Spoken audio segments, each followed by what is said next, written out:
Welcome to the Deeper Into Movies podcast. My name is Stephen T. Hanley. I'm the founder and lead curator of Deeper Into Movies. We are a pop-up cinema based in London. Today on the podcast, I am joined by director Patrick Brice.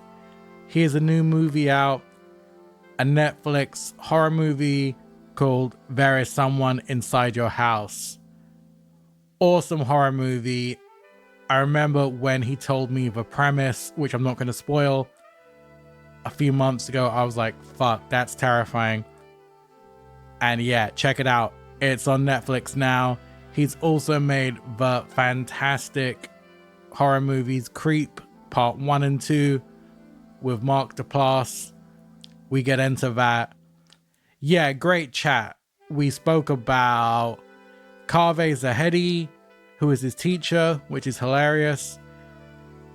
The great singer-songwriter Jason Molina getting bad reviews. And yeah, he's a deep guy. He's a sensitive guy. Great filmmaker. Here's me and Patrick Brice.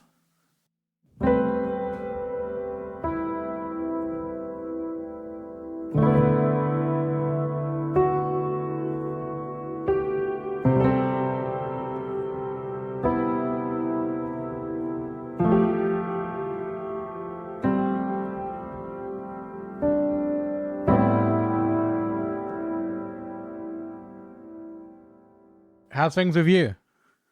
I'm good, man. I'm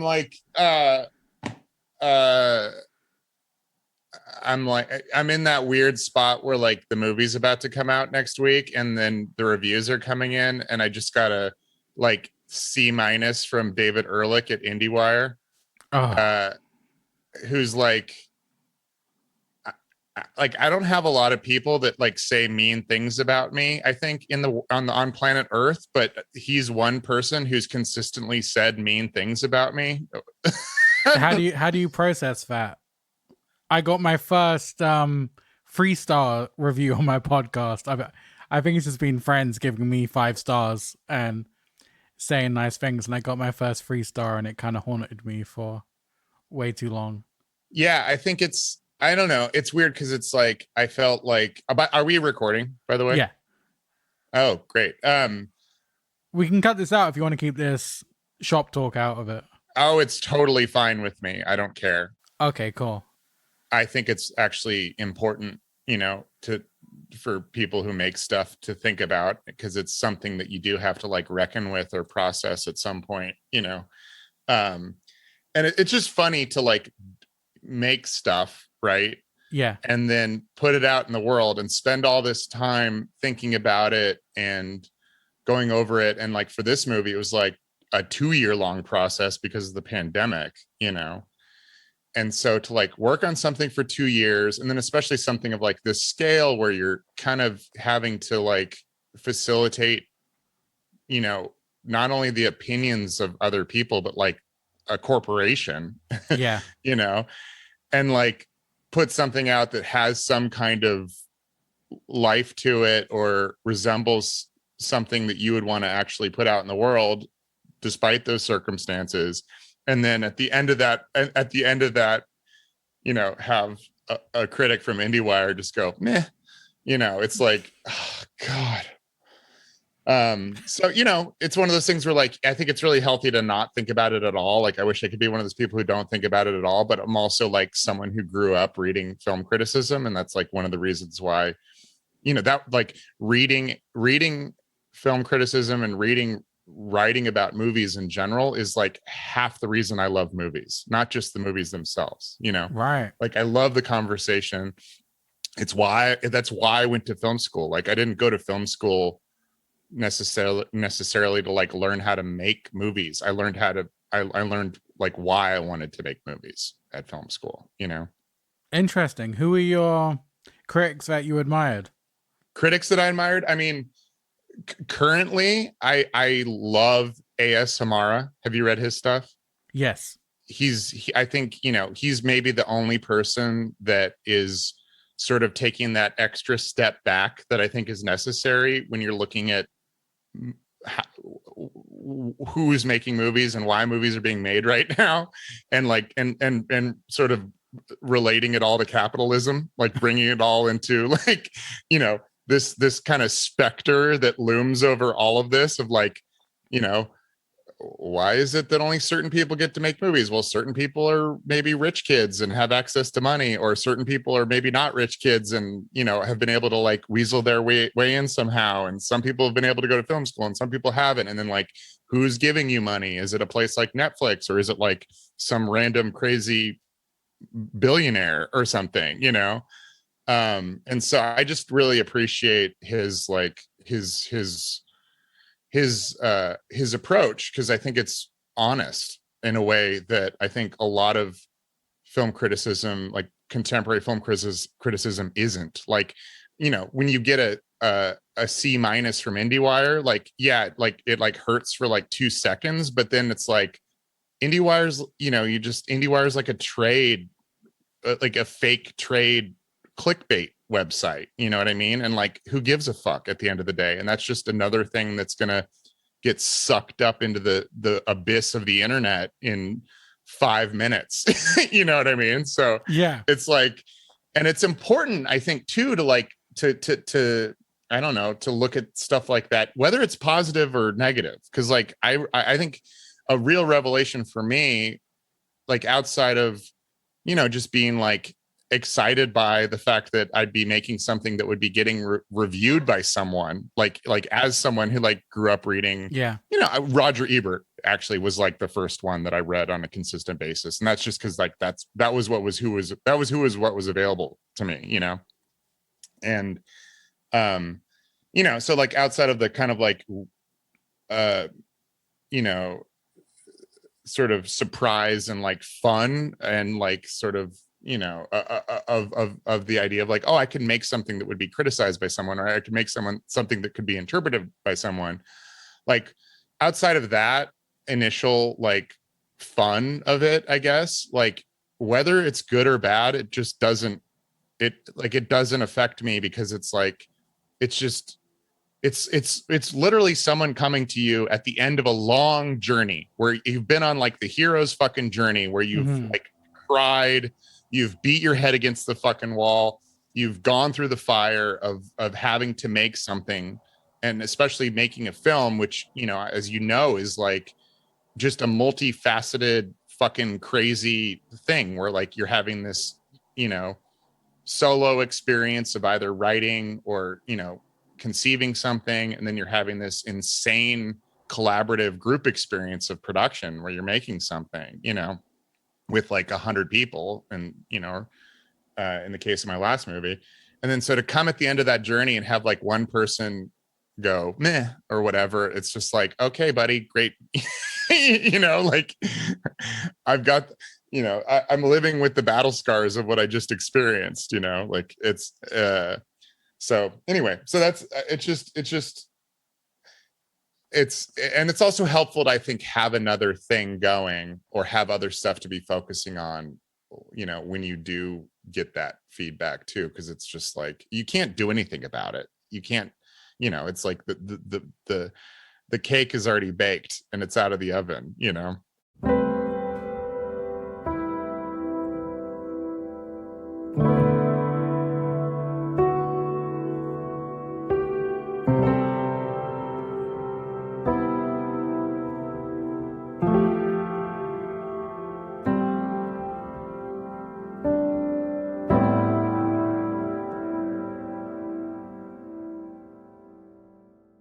That's why I used to like Pauline Kael, when she totally set up the preamble of the theater, the type of audience, the kind of, you know, the person next to her eating popcorn and stuff.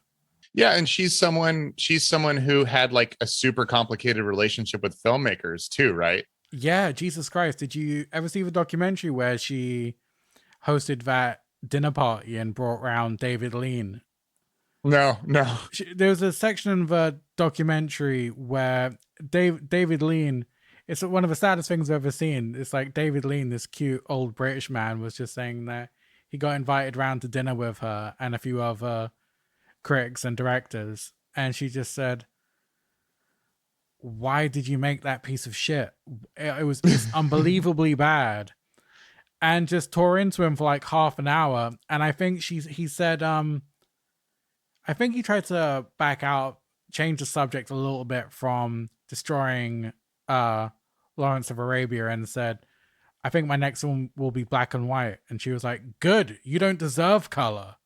Oh my God. And it just haunted him for so many years. And he was just like, I don't really understand why she brought me here just to insult me and tear me up for an hour. And even the other guests were like, dude, leave the guy alone. You know, he went big. He tried something huge, and even he should be applauded for that. Yeah. Even if it's not a masterpiece. Yeah. Yeah. I mean, I also like appreciate, I don't know, like I would take that over like a middling, you know, review of something. I would take a harsh fuck you, you destroyed me by making this movie, over a like whatever review any day of the week, you know, because at least there's passion behind it, and at least like it's like, I don't know, for her it just felt like uh just a continuation of her personality. And like and I love it that she was able to kind of be just like a tumor in all these filmmakers' brains, where like yeah. you know, Pauline Kael's in the back of their head, this like, you know, this woman who's extremely hard to please. You know? Yeah, and you'd never know which way she was going to go on things. Oh, for sure. Yeah. Which is kind of exciting. I saw you on Carve's marathon fundraiser. He was your film teacher in film school. He was the first ever film teacher I ever had. The first time I ever walked into a classroom, Kaveh Zahedi was my teacher. Lol. Have you seen his recent films where he's teaching? Yeah, you mean the scenes from the show about the show? No, he's got 2 new films where he's made one with his film class. Oh no, I haven't. Oh, I was going to ask you, is it anything like that where?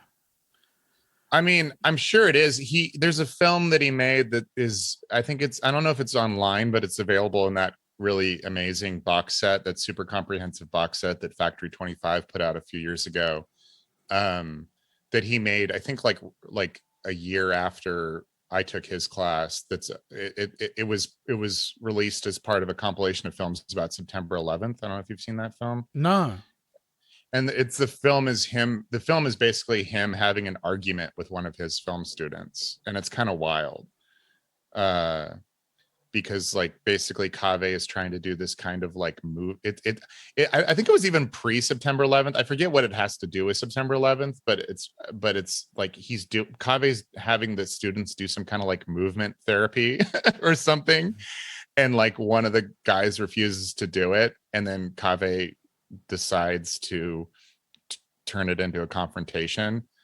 And I don't know if Kaveh would agree with that take on it, but that's the way it felt to me. You know, I think one of the things that was really interesting, there was a recent article about him that his girlfriend wrote that was released in The Believer. I don't know if you read that. Yeah, I read that.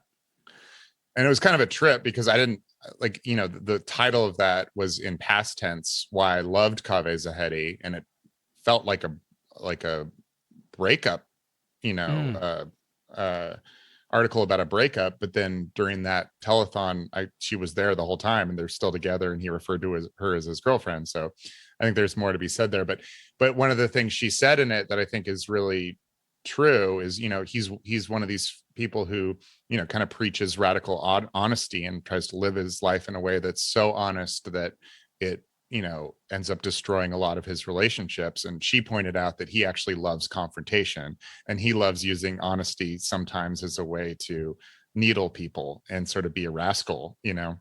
And I definitely felt that as a film student. And, you know, for me, it was really important, I think, in terms of like the trajectory of not just my like my life and how I related to filmmaking, but my life as an artist, and sort of, you know, I think just important to have like my first experience in a classroom be with someone who was so uh, at the time what felt like, you know, contrarian, and felt like, you know, someone who, like, he would always question us and question why we wanted to make the films we wanted to make in ways that I was just not expecting. Like, I hadn't really like had like the opposite. Like, I had never really had like a super inspirational teacher or anything, you know. Like, I dropped out of film school or high school.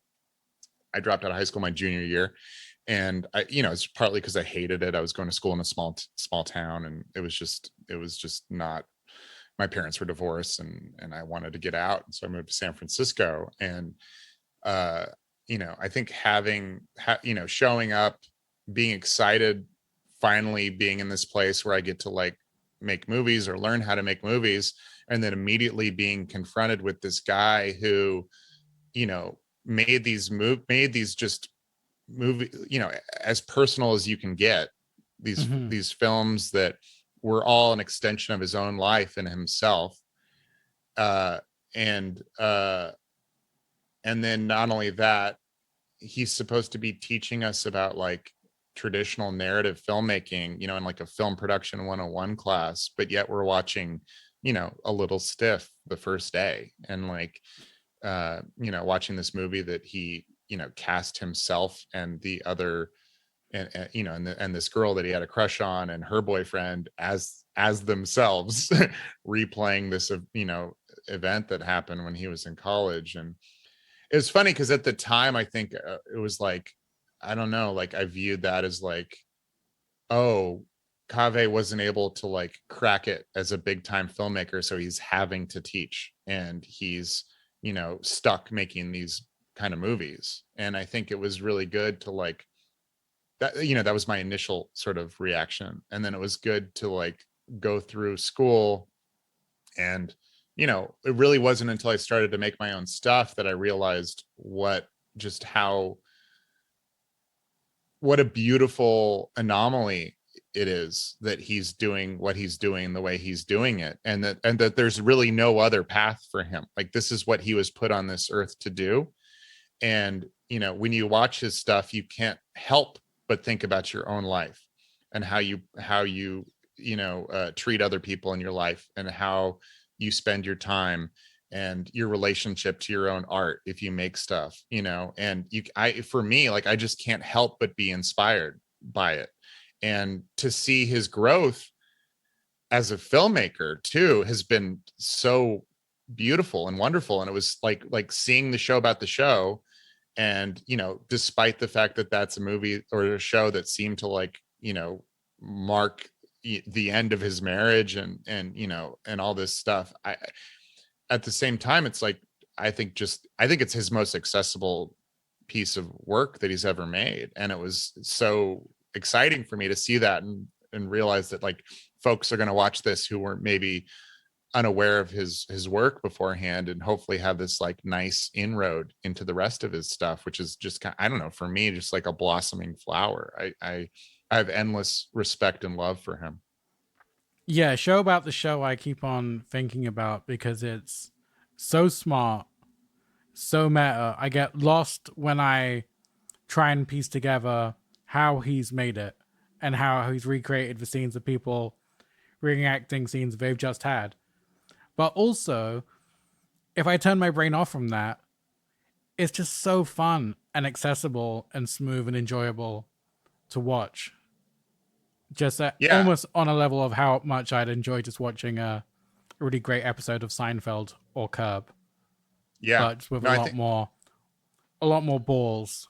yeah, that's a great comparison, you know, because, you know, what Larry David does, like the core of what Larry David does is tell truths, you know. And I mean, he's able to do it,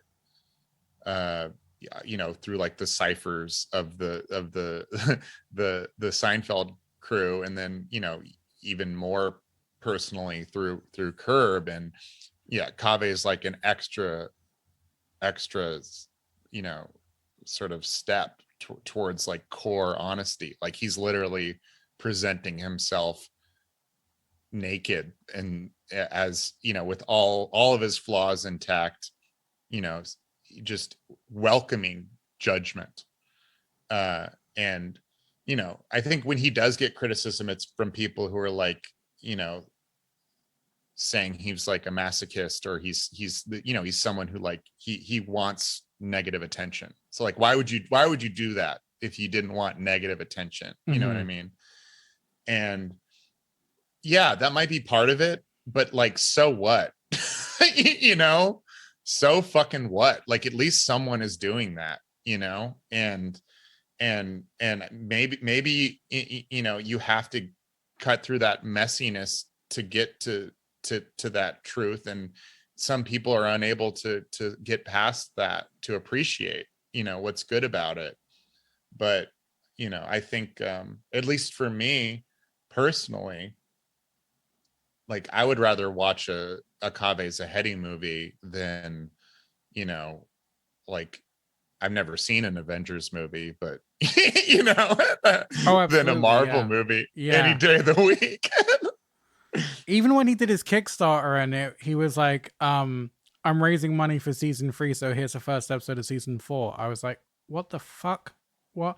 And then at the end, he was explaining it like, no, I need to make I can't even explain it. When he was like, I need the money for season 3, and then that's going to spark season 4, so here's the first episode of season 4. And I couldn't process it. Yeah, I get a headache. Maybe I just have a really illogical brain. Yeah. It's like when I, if I were to sit down and really try to think about like Inception and all the layers of that movie, and like I feel the same way watching the show about the show, whereas like I just kind of let it wash over me. I mean, what's crazy about Kaveh too, and what's like cosmic about Kaveh, is also how he related to and basically like two of the most important book collaborators and mentors that I've had in my life. And one of which is Tom Anderson, who directed Los Angeles Plays Itself. Yes, I've seen that. Yeah. So Tom was my mentor at CalArts when I went to CalArts. And when I was living in San Francisco and had taken classes with Kaveh, but like had moved on, I went back and saw Kaveh, and we were hanging out, and I was telling him that I was planning on moving to Los Angeles, and I was helping him with some projects, and one of the projects was he wanted me to digitize a bunch of footage of early Edward Muybridge animations. Some of those, like the earliest, the earliest animation ever made, basically the first case of animation, the Edward Muybridge photographs that would be then set to motion. And I didn't know this at the time. I thought this was just a weird tape that I was being given by Kaveh. He wanted me to digitize these so that he could make a bootleg music video of the Talking Heads song Born Under Punches. Right. He spoke about this on his Awkward Celebrity Encounters. Oh, really? I think only that he was trying to pitch. There's a really funny, not to cut you off, but he had a funny story where David Byrne wanted to give David Byrne a tape. And then David Byrne said, this is great, but how am I going to watch it? Because I'm going to Paris, so I need it on like a PAL format. And then Kaveh tried to convert it to PAL and then send it to him.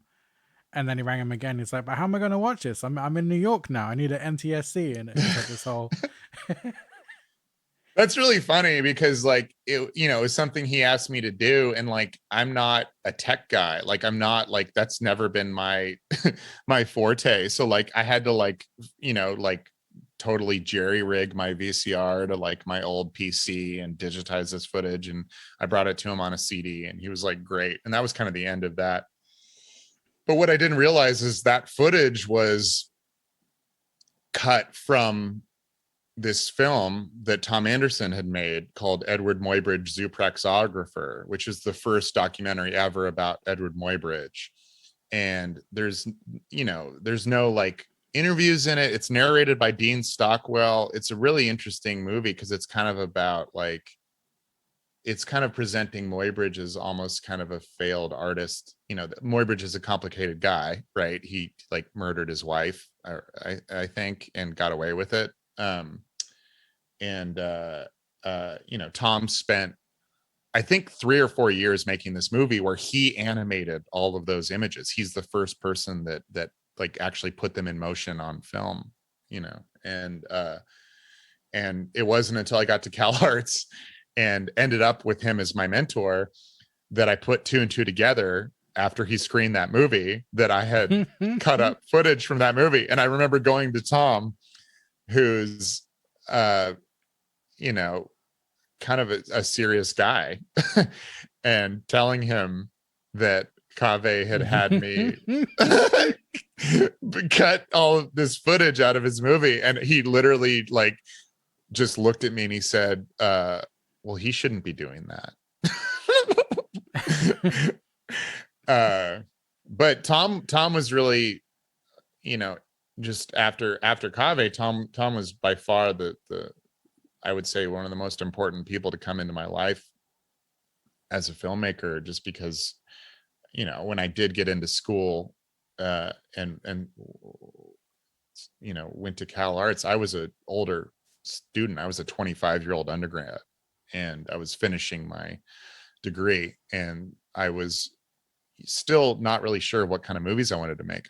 You know, I was mainly interested in documentary, or at least that's what I thought, you know, I wanted to do. And so having a mentor who is, you know, I think, you know, one of the great film essay documentarians was really exciting to me. And the first thing he said on our first day of school with me and a couple other of his mentees was, you know, one of the great things about movies, or the thing I love about movies, is you can kind of be interested in everything. It's sort of a doorway to any subject you want to cover in any way. And that's a comment that sort of has stuck with me with every single thing that I've made, because, you know, it's allowed me and given me the freedom to not like, I don't know, think of each movie as like the end all be all of my career. It's like, no, this is just a moment in time where I'm getting to focus on this one thing, and process this one aspect of humanity or the human experience, you know, and then I get to move on and be excited about something else and explore something else through this media, you know. And so it was really important for him to come into my life, I think, then, because, you know, it was literally like someone who took this extremely seriously, but also saw a multitude of paths within it, and that was normal. And so like I didn't have like, I don't know, the pressure that I think a lot of film students have when they take a more traditional path, like at USC or UCLA or whatever, or NYU even, where it's like so production focused, and it's just about like, you know, like the right kind of lingo on set and you know, stuff like that. Like I sort of like, you know, I took a more like wild and woolly path coming through Cal Arts, which, you know, which like I had people like Tom Anderson and James Benning, you know, and Betsy Bromberg and Alan Sekula, and, you know, these sort of like just straight up artists, you know, teaching us. And it's an experience I've like taken with me as I like, you know, move through my professional life. And you know, it was really important. And then besides Tom, the other person that Kaveh knew that I think was a connection that I didn't realize would be as important as it was at the time, when I told him I was moving to Los Angeles, I remember him just kind of like looking off in the distance and saying, you should hook up with the Duplass brothers when you're down there. He's like, those guys are pretty great. And he was closer with Jay than he was with Mark, but he's like, they're great people, and they might be able to help you out. And, you know, I didn't really think much of it. I hadn't seen their films yet, any of them really. But after I did move to LA and moved in actually into the apartment of James Laxton and Adela Romansky, who had, produced and shot Moonlight. Not yet, but would eventually go on to do that. Oh, wow. They were friends of mine from San Francisco. And because I worked on a film with James when we were both young. And Adela had just produced Mark's wife's film, The Freebie, Katie Aselton's film, The Freebie, and needed a nanny. And my wife was a nanny while she was in school. And so she ended up being hired as Mark and Katie's nanny. And then that was how I met Mark Duplass. Was like, I would just go over to the house as like the nanny's boyfriend to like hang out. And, I was like this weird film student that was like hanging out with those guys. And Mark and I sort of developed a natural friendship out of that.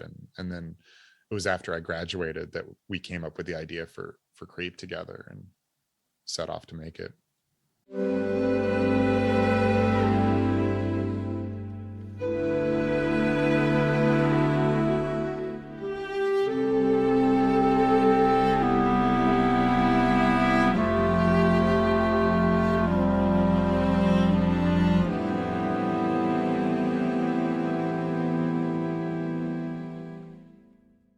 So, as you know, and I've told you, I fucking love your movies, Creep Part 1 and 2.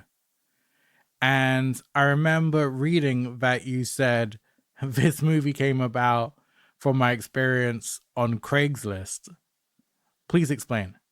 Well, that actually, I mean, it came from that aspect of it came from a specific interaction that Mark had on Craigslist, where he was either buying a bed or no, he was buying a bed, and he answered the ad, set up the time to go buy the bed and the bed frame, went over to his house. This is when Mark was living in New York, and nothing was broken down when Mark got there. Like the bed was all still intact and not ready to be moved. And the guy was like, okay, so let's break this down now. And so he ended up spending like 4 hours at this guy's house that he'd just met on Craigslist, breaking this bed down. And during that time, this guy like basically was like standing way too close to him and telling him all about his relationship problems. And it was like a weird interaction that I think Mark was trying to get out of as soon as possible. And it was like that interaction combined with like the conceit of the movie My Life with Michael Keaton, where he's Michael Keaton gets cancer and he's filming a movie for his unborn child, and the thought of like someone doing that but they're lying about that, and someone's set up that idea as like a way to I don't know. I don't think he is consciously aware that he's doing this. I think it's just a compulsion, but as a way for like a crazy person to basically like loop you into their orbit and suck you in. And, for me, I think it was really exciting because personally, and I think this is something that like, I think, I don't know. I think this is kind of a universal sort of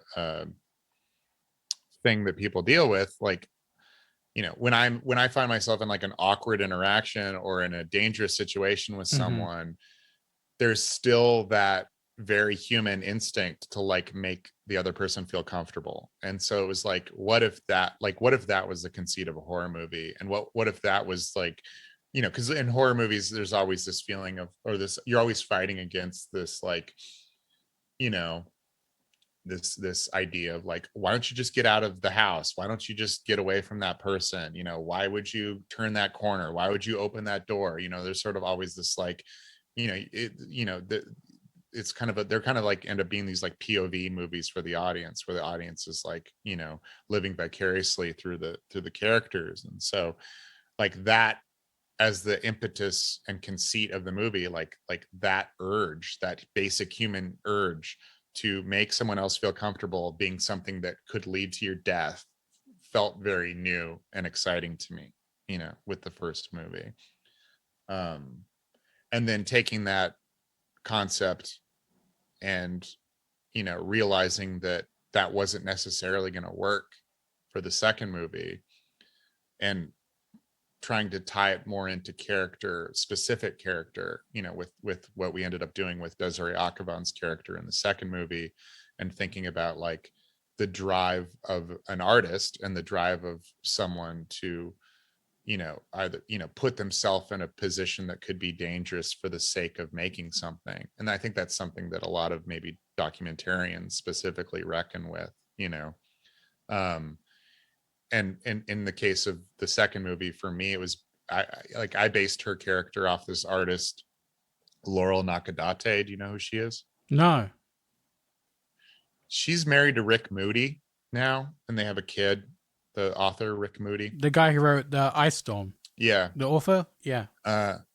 Yeah, she's a really incredible artist. I really love her stuff. She did a project where she cried every day for a year and took a picture of it. And you go into a gallery and there's 365 photographs, enlarged photographs of her sobbing. It's pretty great. And then she did a series where she, I think, put out Craigslist ads where she would then go have these encounters with strange men, basically going to their houses in their apartments and film herself. Like, one was she threw a birthday party for herself with this strange man, and like had candles and stuff, and she would also like dress like a schoolgirl and stuff. Like, it would be like she would definitely be like, pushing some buttons with it. And she did another where she did like a dance to a Britney Spears song with like one of these guys who lives alone in New York, and so like the danger of being a woman in that situation was a big part of it, right? And so that was sort of like, that was my like jumping off point, because I just thought that would be like, the fact that she was putting herself out there and putting herself in these dangerous situations for the sake of her art, was such a nice, like, fun impetus for like a horror film that made sense for, the Creep universe or whatever. And what were you shooting on for the Creep movies? We shot those movies on a Panasonic HVX. I forget which specific model, but it's the one that converts to these small little SD cards. And, we shot the first one on it simply because it was a camera that Jay Duplass owned. He'd shot a little documentary called Kevin about this street musician from Austin on it. That's quite good. And we had a shotgun mic and that camera and nothing else. And I love the way that camera looks, actually. It kind of dates the material in a nice way. Like, I like that better than like 4K HD, when it comes to a movie like Creep, like it should look a little messy, right? Yeah, it just makes more sense for your character to have a store-bought camera or something than a... Yeah. When I was rewatching it again this morning, I was thinking about the fact that it should look like found footage, and that I thought it was really clever when there were moments like when he tells that fucking terrifying story and you put the camera down and you're like, I need to leave. As a person, my instinct is to drop the camera and leave, but obviously you need to frame it so that you can still see you heading to the door and things like that. I was wondering what those type of discussions were like for plausible camera positions, especially when things get more heightened and intense.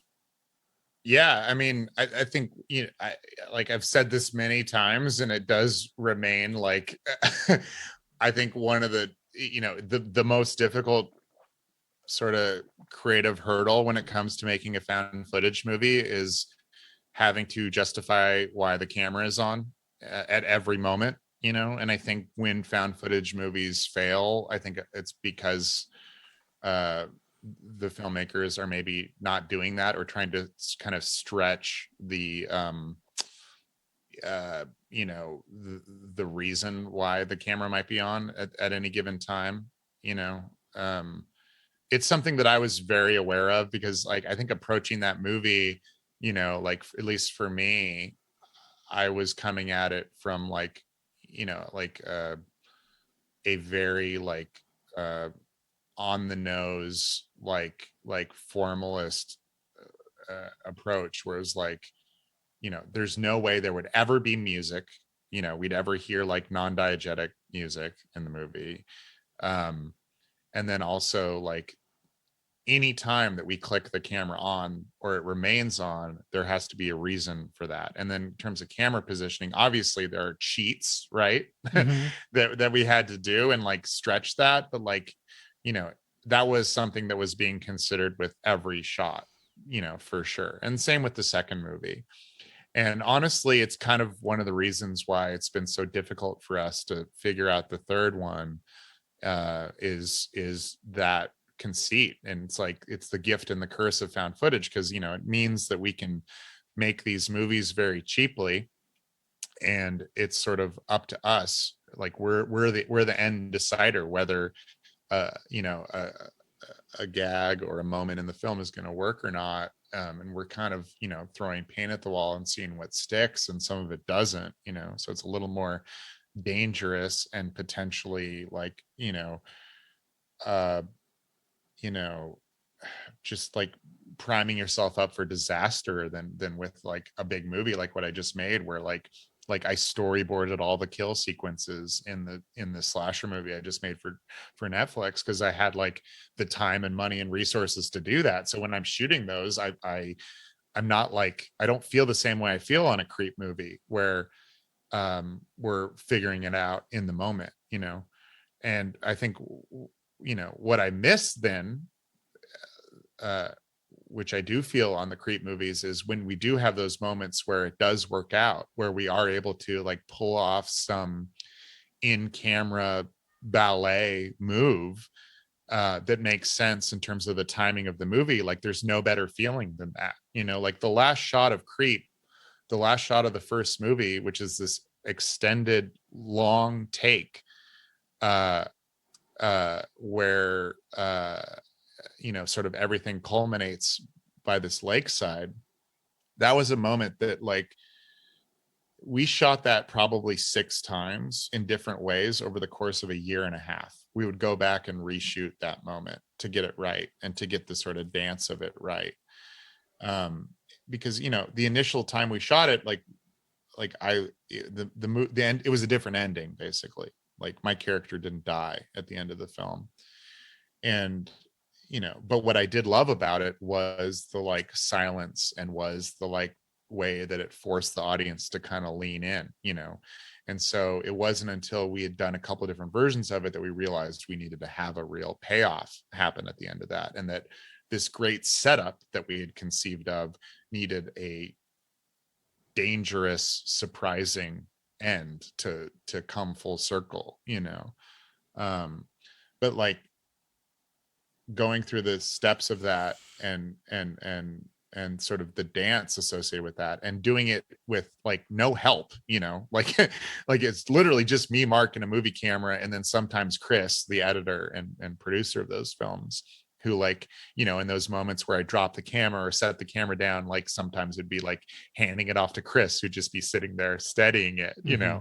I think those are some of the most fulfilling moments I've ever had as a filmmaker in my life. And I'm going to kind of be chasing the dragon of that, because there's more opportunity for failure, but also when it does work out, it's kind of miraculous. And it's something that you did and represents a closeness and an intimacy you had with your collaborators at the time that like, I think is one of the reasons why that film does translate to audiences, like, and I think people see the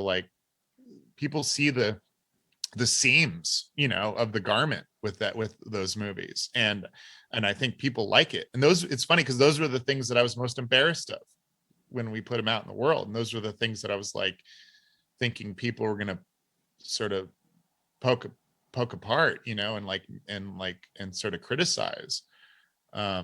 And so it was really, I don't know, heartening to have this sort of like bespoke, weird anomaly of a movie be as accepted as it was,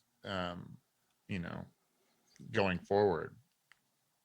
When I was rewatching them today, I realized more than ever the amount of tones and different situations you guys are juggling in the movie. Obviously, you start off with you're very sympathetic, where Mark is saying he's got cancer and he's recording this movie. Then you creep in the Peach Fuzz mask, and then it just gets darker and darker. And Mark's got that incredible monologue where he's telling the story of when he creeps in on his wife.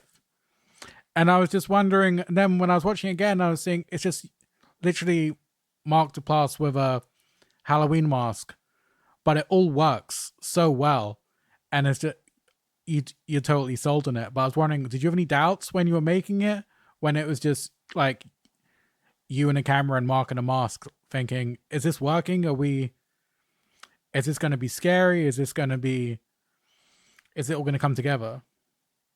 Yeah, I had doubts the entire time. I had doubts all the way up until we screened the movie at its world premiere at South by Southwest.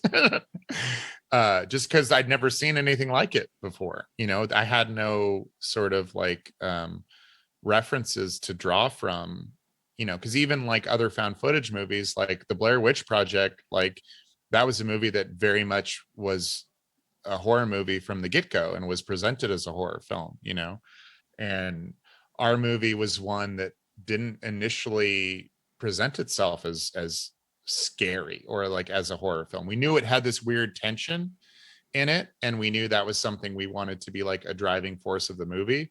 And when we did put it together, it was the first time, the first cut of the movie based on our initial production. It was definitely more of like an indie comedy with like dark elements to it, and showing it to people and getting the reactions and having folks say like, no, the thing that like is the most effective element of this movie is the weird tension that you feel between these characters. And that's the thing that you want to expand on. And it being a found footage movie that we made for no money, where we had access to the house that we shot it in. And, we shot it up in this weird little community up in the woods called Crestline outside of Los Angeles. Like we could go back and do reshoots. We could go back and sort of like fix these things that had maybe been bugging us, or hone in on these themes that we wanted to expand on. And so like, I think having Jason Blum come on board from Blumhouse, who's like basically like the modern day Roger Corman, like making these low budget genre films with, lots of different first time filmmakers and interesting directors, and marketing them as horror movies and sending them out in the world. Like he's like having him watch our movie in an early stage and say like, you guys are onto something. Like that was the first time I felt good, but I still felt insecure. You know what I mean? I still felt weird about it. And then doing the changes that we did under his supervision, and then showing it to people, like we did a test screening, for like 300 people in the Valley. And like, they were all like horror fans, and like, I remember watching those people go in and being like, we are fucked. Like these people are going to hate this movie, and we did score super low. We got a terrible score. We got like a D-. I mean, I think that's like, that's the other thing is like, like I knew always that these movies weren't going to be for everyone, and so like that's where like I did have the benefit of like it coming out on a platform like Netflix, where like the engagement or the buy-in was so low. Like you literally just click it and watch it, you know what I mean? Like it's not something where you had to go like spend money on or go to the cinema or whatever, where I think there is a little bit more of you're creating more of an expectation with that arrangement, and because it could be accessed in that way, I think it became this thing that like people ended up having a personal connection to, and it is a weird, like intimate experience watching that movie, right? Because like the viewer, the audience is like the third person in the room, basically, besides me and Mark. And, the world kind of all goes away with those movies, and it's just us. And so if you're the other person, ideally, if you've bought in to the conceit, you're gonna hopefully be experiencing all this, all this stuff alongside the characters in real time. That's sort of the the price of that movie. And I think some people are down with that, and I knew for a fact that other people were not going to be. I mean, when we had that big ass 300-person test screening at the end of the movie, when, spoiler alert, my character gets chopped in the head with an axe, one kid in the front row stood up and like stuck his hands directly in the air and said, "Fuck yeah." And that was like, that was it. That was it. You know, that, you know, knowing that we we made one fan out of 300 was enough for me at that point to be like, okay, well, this will be someone's favorite movie. You know, it won't be everyone's for sure. And I watched it overnight again in preparation, and that was a big movie, man. I remember for such a strange film. I remember seeing that in all across the subways in London and stuff, and looking back, it's got all your kind of weird trademarks of hot tubs, nudity, Yeah. awkward intimacy, and oversharing. And then watching it again, and I was like, how the fuck did he get Jason Schwartzman to put on a prosthetic penis and stuff? It was just such a, again, it felt such a coup in a way. Yeah. Yeah. I mean, you know, Jason came on board very late in the game. Like, we were having trouble casting that character, and the fact that he showed up when he did is kind of one of the miracles of my life, you know, because he'd only read actually the first half of the script before he said yes. Before the night gets really weird. Right. And he called me and was like, "This is great, let's do it." And I was like, "You should finish the script." Like, and you know, finish the script and let me know if you're still cool with it. And he was. And you know, that was the first time I'd ever directed anything that I'd written. You know, Creep was entirely improvised. So having that experience, and then also making that movie in as short a period of time as we did, with as small of a crew as we did, was just like a really important like stepping stone for me, because like it wasn't that far removed from the experience of making the Creep movies. Like, I had a crew, but it was also like one DP, one first AC, one gaffer, you know, like a lot of these, one focus puller, you know, like as small and intimate as you could make it. You know, I think the crew is maybe 20 people, if you know, including the actors. So, and we shot it all at night, so it really did feel like we were like making some like, we were like kids staying up too late, you know what I mean? And it's that feeling of like delirium that comes when you're like up at 3 o'clock in the morning just like giggling with your friends. You know, that's the way I felt making that movie. It sort of made once again, like the rest of the world went away, and we were, you know, up in Adam Carolla's house in the middle of the night shooting this movie with prosthetic dicks. And it was also the first time I'd like realized a moment that like came from my head, you know, that I saw in my head when I was writing something, and then I'm on a movie set seeing actors dancing around with their dicks out, and I almost like cried that day. It was so beautiful for me. And how was it moving on to a big Netflix movie, which feels like a really great teen slasher movie? It really feels in the spirit of Scream and all those late 90s, early noughties movies, which I generally love with no irony. I think they're really great.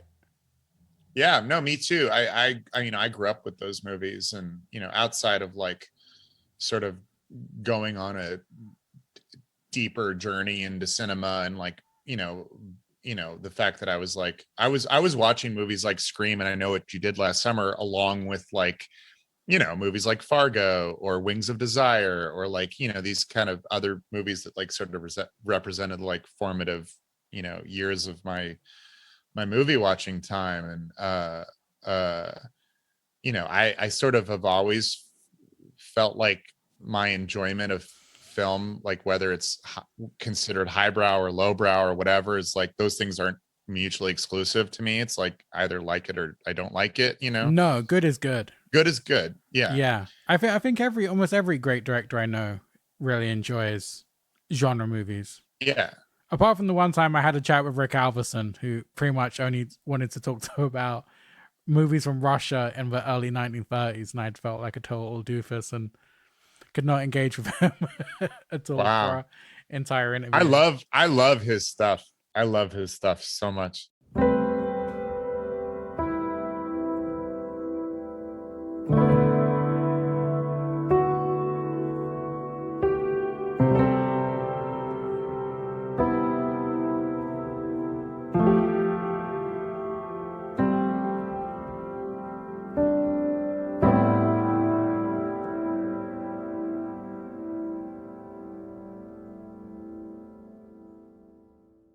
One of my missions for next year is I really want to reach out to the secretly Canadian people and see if I can start doing some screenings of Jason Molina concerts and stuff they all seem to have in the archive. I don't know if you follow on the Songs of Higher page. Every so often they'll just put a really cool VHS shot concert clip or something, and I'm like, yeah, well, I'll put you in touch with Chris Swanson from Secretly. He's a good friend. He did the music supervision on the overnight. oh, amazing.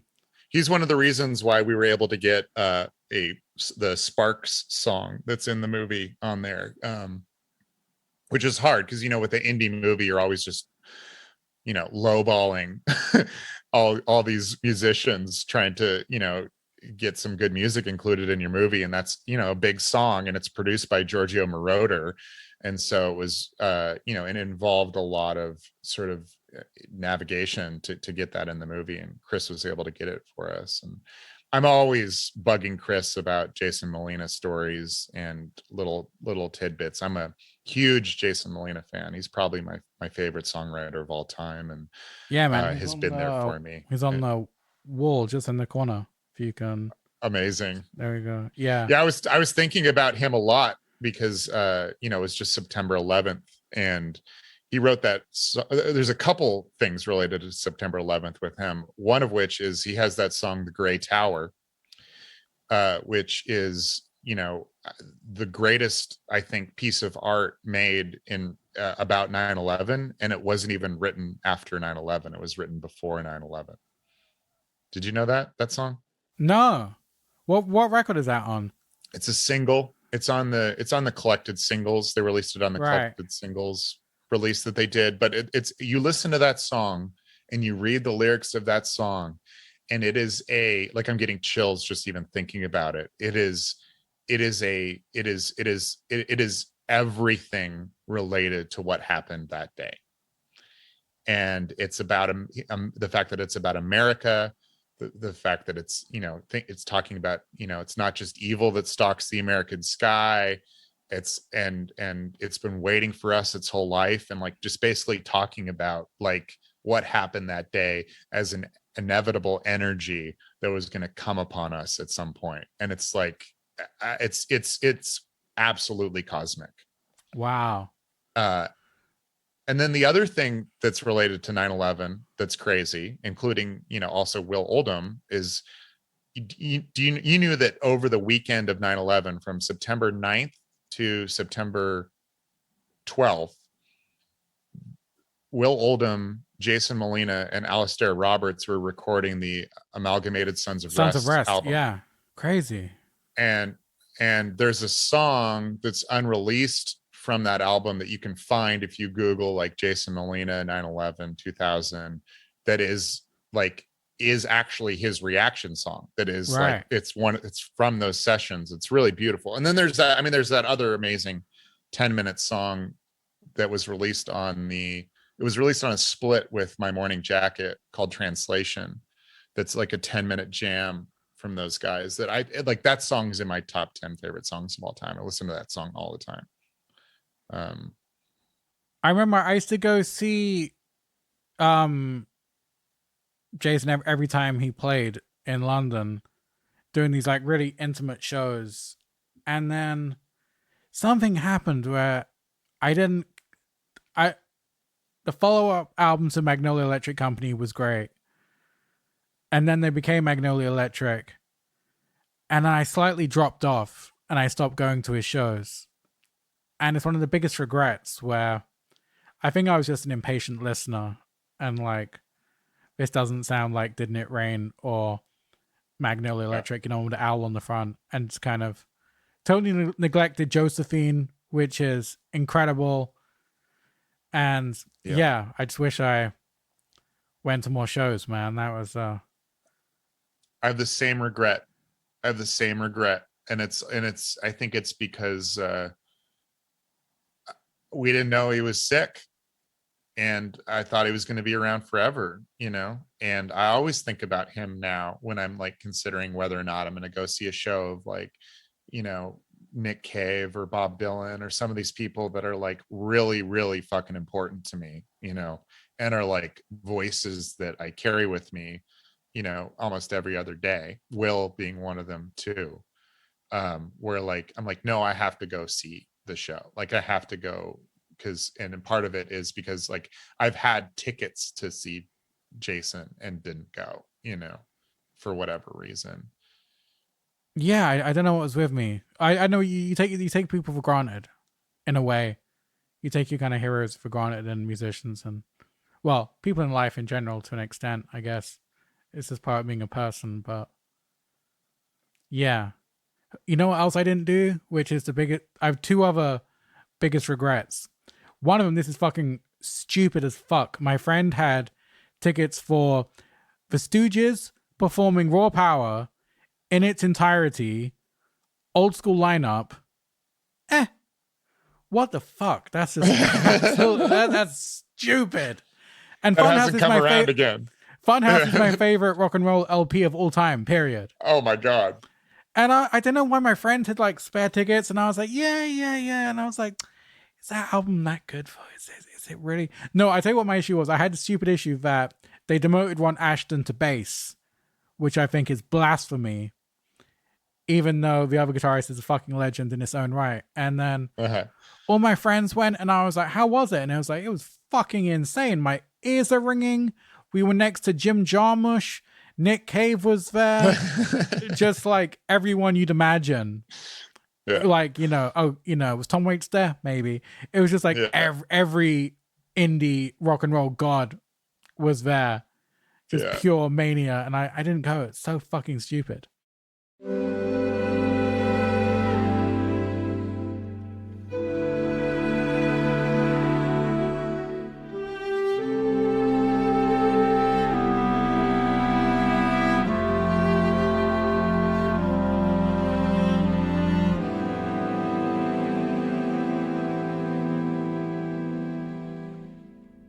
But yeah, let's talk quickly about your new horror movie. How is it working with all these young people? How is it working in the Netflix perimeters?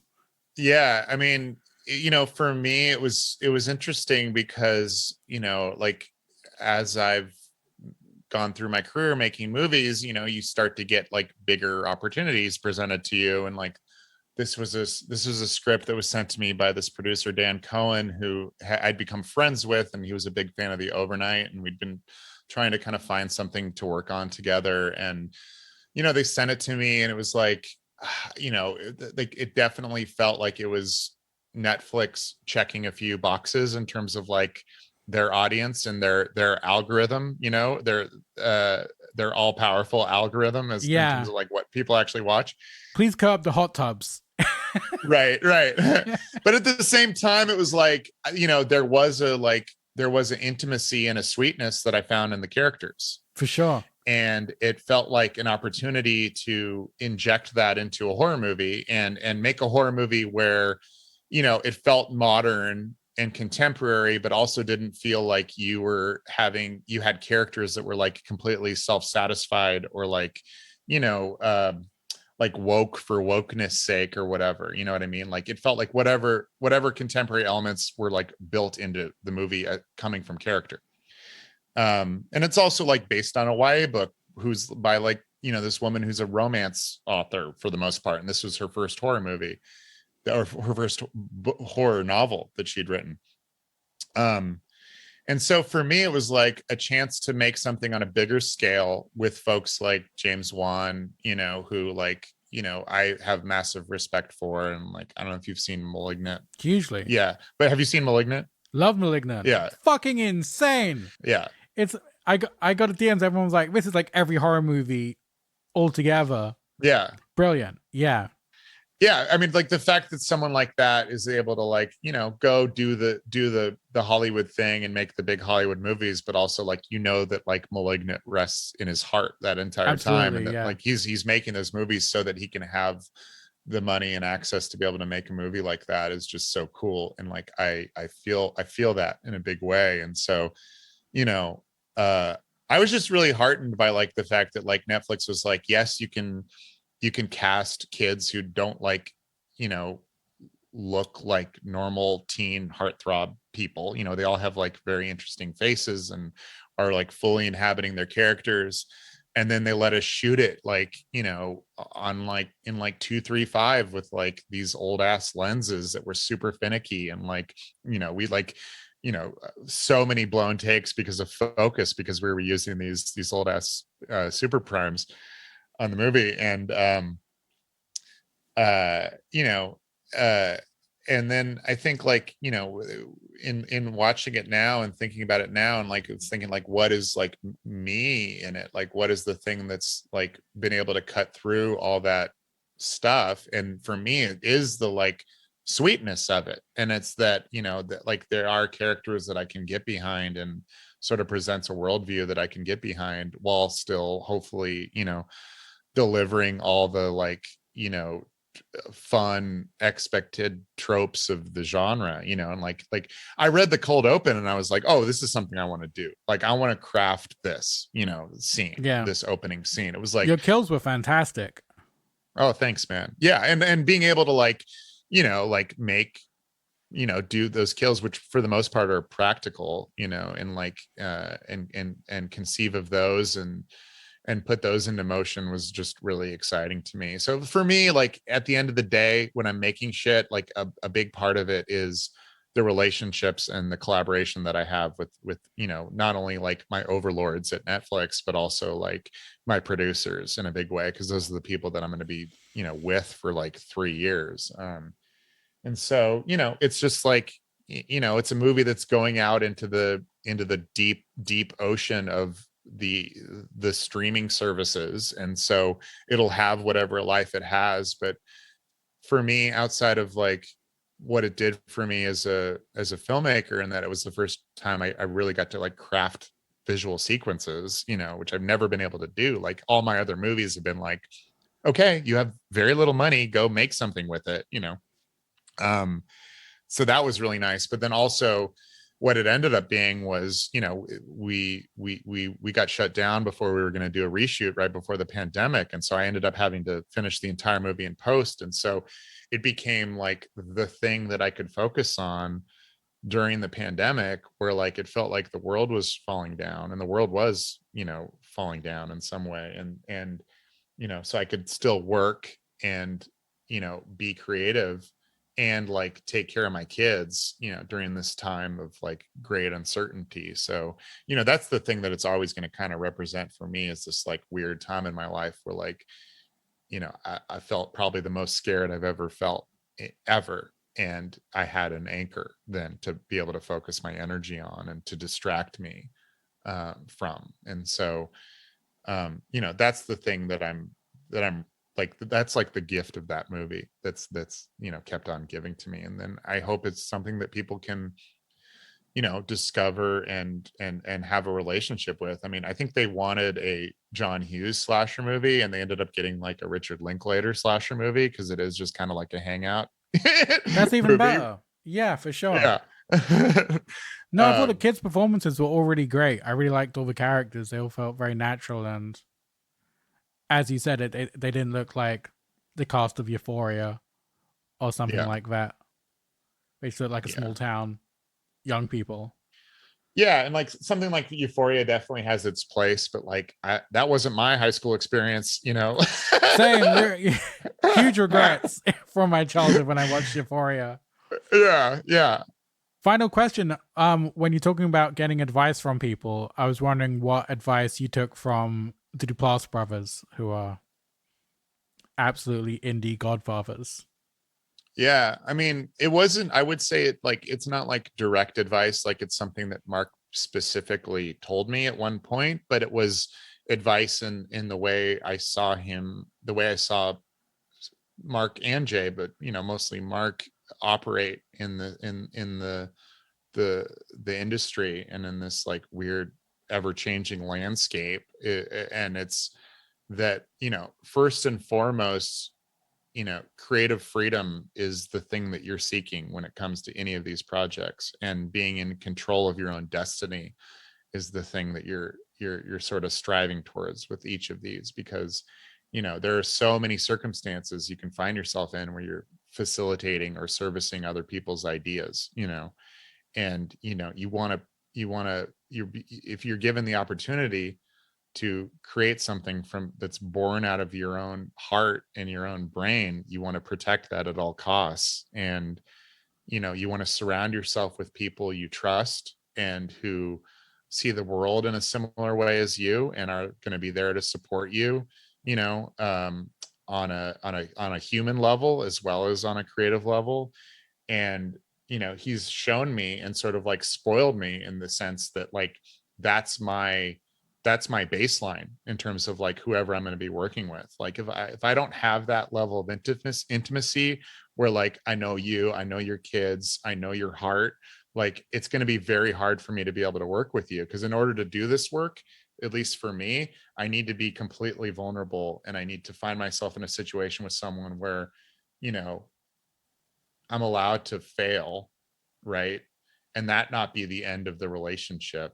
And failure is inevitable. And then it's something that we work through and build upon in the service of trying to figure out, you know, the best solution for whatever you're making, you know. And so um you know, I'm really grateful to have found that.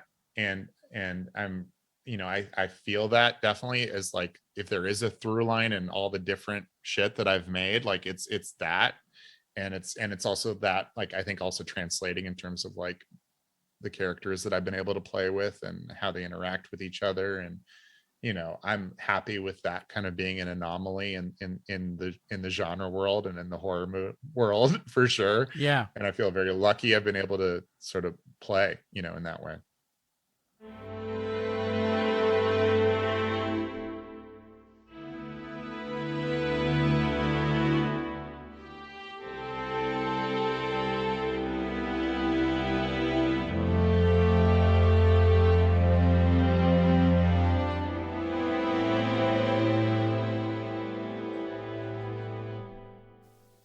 Boom.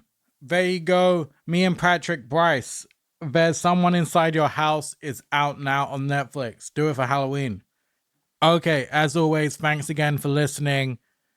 Thanks to Ewan Hinselwood, my engineer. Thanks to Joshua Eustace, who made all the beautiful music. And you guys for listening. See you next time.